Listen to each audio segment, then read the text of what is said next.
Hey, welcome to the channel, or welcome back to the channel. My name is Nick. This is a channel called Watchlist Roulette, a channel dedicated to cinema and the discussion of cinema. Today, I am going to be continuing a long-standing series that I've been doing, which is what the channel is based on, called Watchlist Roulette. And if you are new here, what I do is I take a gigantic letterbox watch list, 1,300 films, and then I randomize it. I randomly spin the wheel like roulette.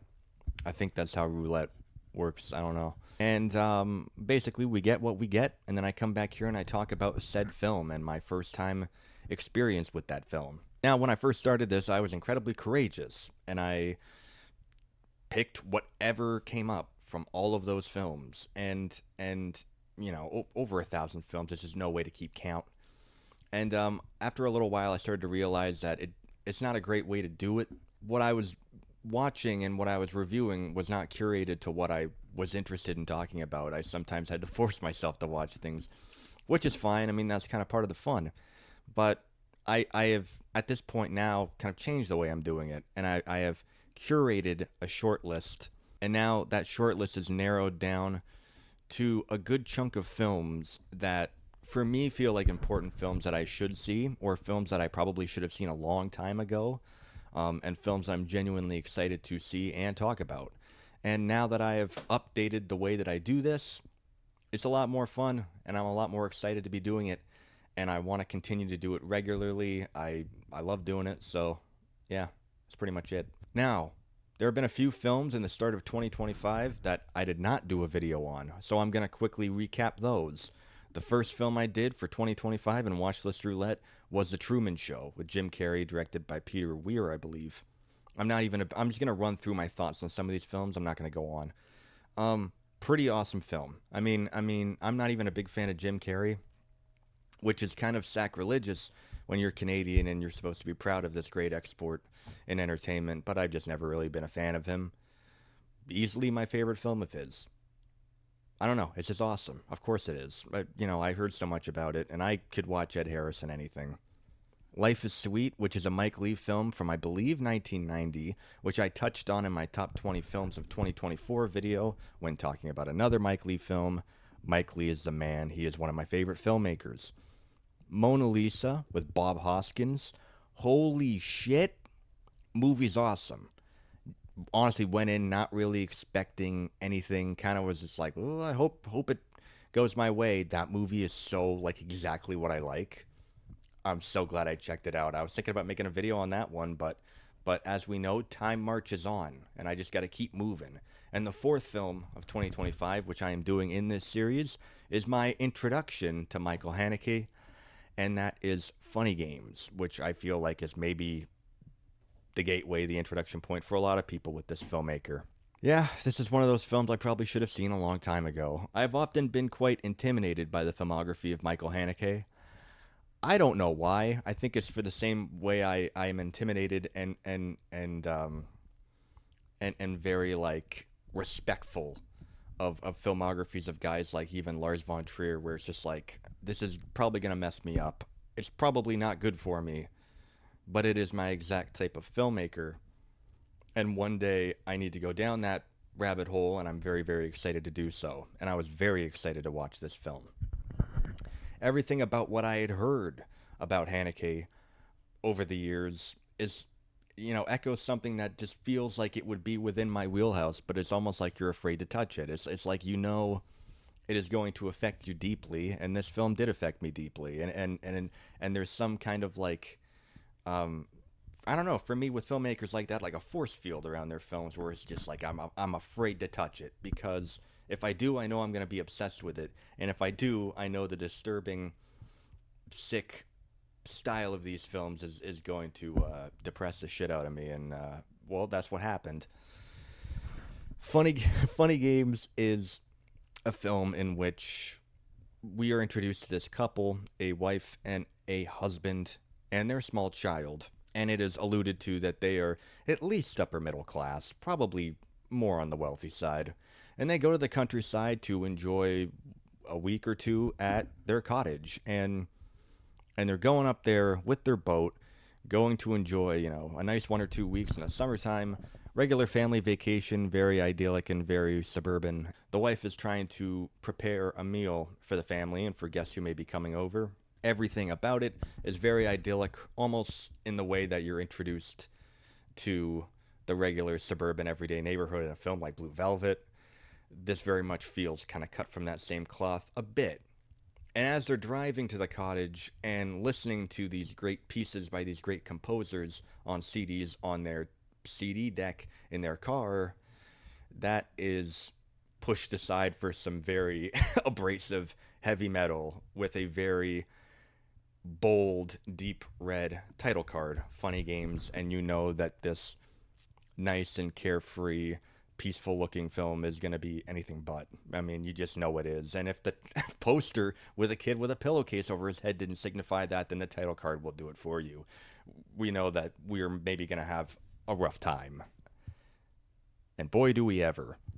In this film, as they are getting ready to set up shop at this cottage and enjoy their little vacation, two young men dressed all in white, wearing golf gloves and it looks like tennis shorts, very, very short shorts, show up and they offer help around the house. One of them needs to borrow eggs because their friends and family are cooking something and they've run out of ingredients. But as this family is nice enough to oblige them and help them, this young man continues to drop the eggs on his way out of the house until the point where he has not only borrowed a couple of eggs, he has borrowed a whole carton.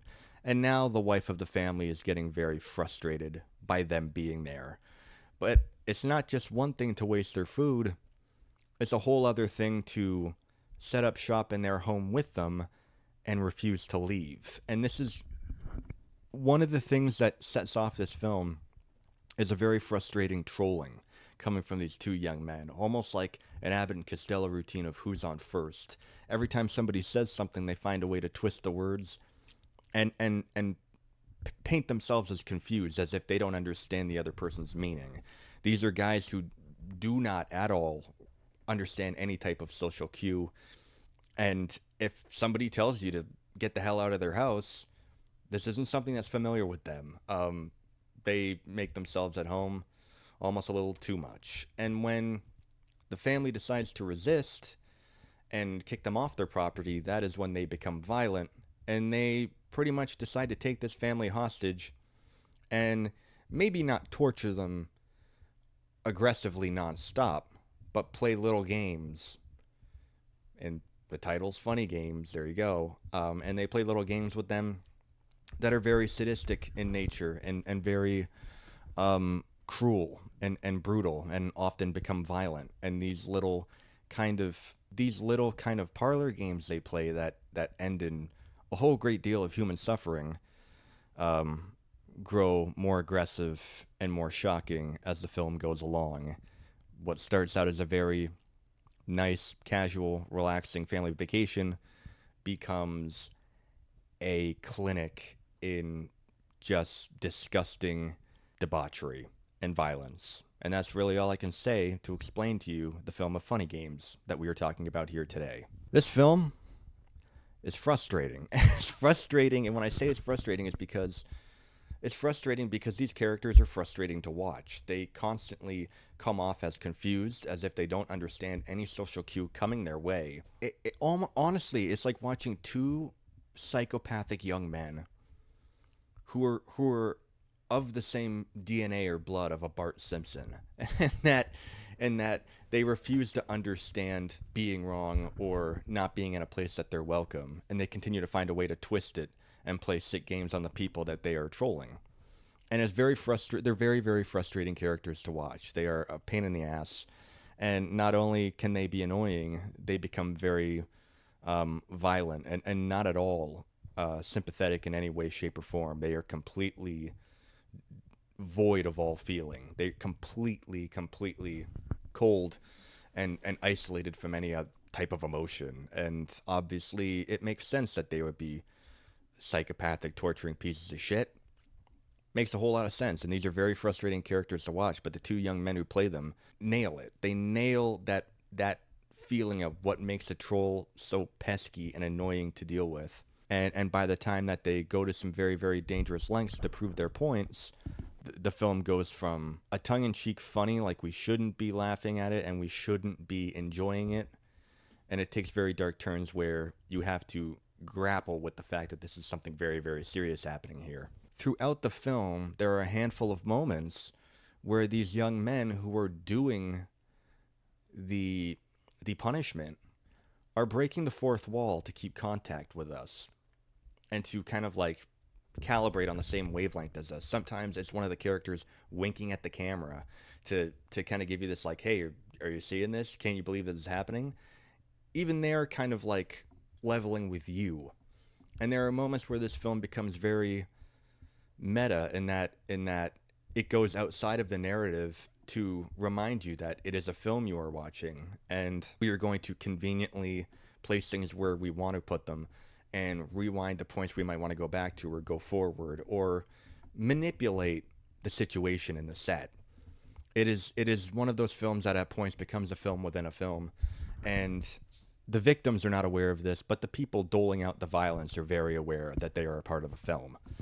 And I sometimes don't like when films do that, but sometimes it works, and when it works, it works with flying colors. And this is a film where I really love the way that was incorporated. The thing with this movie is that there's a lot of guilt attached to it. There is guilt in enjoying watching a family get tortured for our entertainment, and I think that this is a point that Michael Haneke is trying to prove. And again, before I had seen any of his films, one of the things that I always read about him and people always talk about is this de-romanticizing of violence, and that in Hollywood films, violence is often very heightened and very romanticized, and we go to the movies to watch things blow up and to see people shoot guns at each other and to see people get beat up.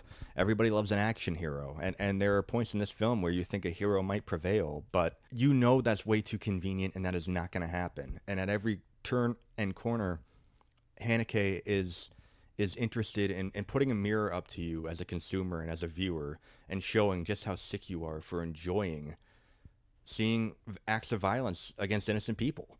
And this is a film where every bit of violence in this film is so grounded in reality, and all of it feels so real, and every act of violence is just like, I've seen films that are more violent than Funny Games, but the violence in Funny Games is much more disturbing because it feels so much more tethered to real life. It really does feel closer to reality than it should, and it becomes very, very uncomfortable watching these acts of violence because they just feel a little bit too real.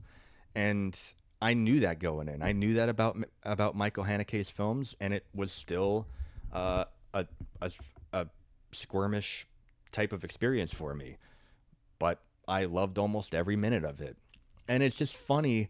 I just get such a kick out of this fourth wall breaking and this interaction Michael Haneke has with the audience, and showing you this depraved content and kind of just being like, yeah, do you like that, you sick fuck? And it's like, yeah, I do, but you made it. And it's like, we're kind of on an even playing field. You came up with something more sadistic and more sick than I could ever come up with. Am I enjoying the experience? Hell yeah.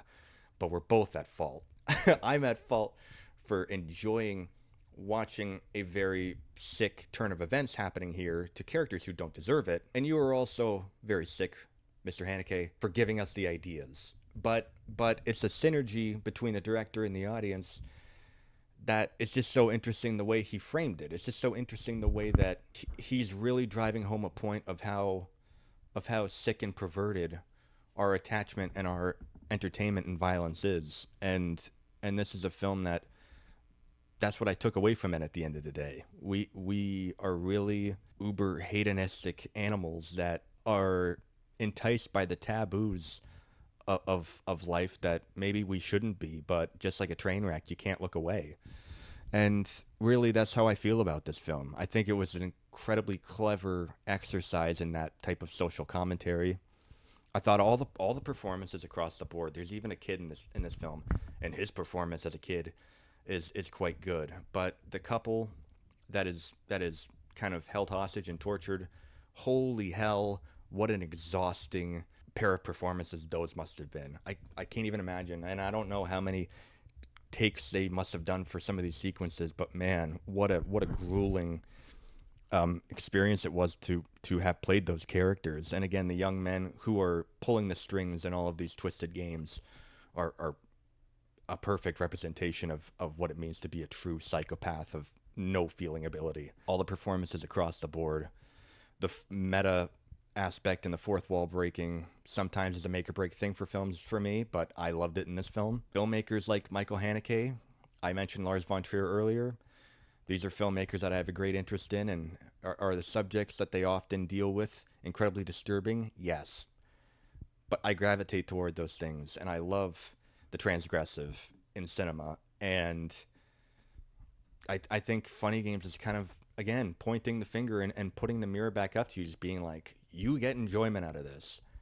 That's fucked up. And I don't know. Everything about it was such a refreshing, cool, inventive experience for me. And I loved it. I loved it. I had a feeling I would. Took a lot out of me. But I definitely want to see Haneke's remake of Funny Games. This is a guy who remade his own film, I think maybe 10, 15 years later. And I got to assume it's an English-speaking remake, and Naomi Watts and Tim Roth and Brady Corbett and Michael Pitt are in it, and I definitely want to see that, and I definitely want to see if it's a by-the-book remake or if maybe he changed a few things. Very interesting. I wonder what compels a guy to remake his own film. So I definitely think I need to check that out. One of the other things I wanted to mention, honestly, one of my favorite endings to a film I have seen in a long, long time. One of the most perfect, most chilling uses of freeze frame imagery. And that moment, the ending of this film, I was really, really hooked and really into this film, and then that elevated it to me being like, I love this. Now we are in the love category, and it all is sparked by a tremendous ending that propels forward this very angry, very disgusting feedback loop of terrible things to come from these characters that are such disgusting human beings, but their tyranny is going to continue well after the film is done, and that ending is just wild stuff, man, wild stuff. But very, very glad I saw it. My introduction to Michael Haneke, and I'm very, very much looking forward to checking out more of his films. I have a feeling that all of his work is probably straight up my alley. So the sky's the limit from here. Hell yeah. The next film on Watchlist Roulette, which we will be doing by random, let us spin the wheel and see what we will be talking about next. The next film up on the docket is Serpico with Al Pacino, directed by Sidney Lumet. This is a film that I've seen referenced and joked about in pop culture for many years. It is a film that I blindly bought the Blu-ray of one time on a trip to some record store. It's been sitting on my shelf for years. That is why I put it in this shortlist. And now it's finally time to watch Al Pacino do his thing in Serpico. I have no idea what to expect. I really don't. But hey, Al Pacino, Sidney Lumet, sign me up, man. Probably going to be awesome. So, hell yeah. The short list of films I am using for this series, I'm going to continue to replenish it every month. Every film I do and every film I take out will leave room to add more down the line. And I'll share that list with you in the description of this video. You can check that out. And that's about it. Until next time, probably at the end of next week, I would assume. But I've got other videos coming up as well. So yeah, again, thank you for checking this out. If you liked the video, you can hit that thumbs up thing. I think that does something positive for my creation. You can subscribe to the channel if you want to see more stuff like this. And you can follow me on Letterboxd at Nick Koss and see whatever I'm doing on there. That's about it. Thank you for joining me, and I hope you enjoyed your time with this video.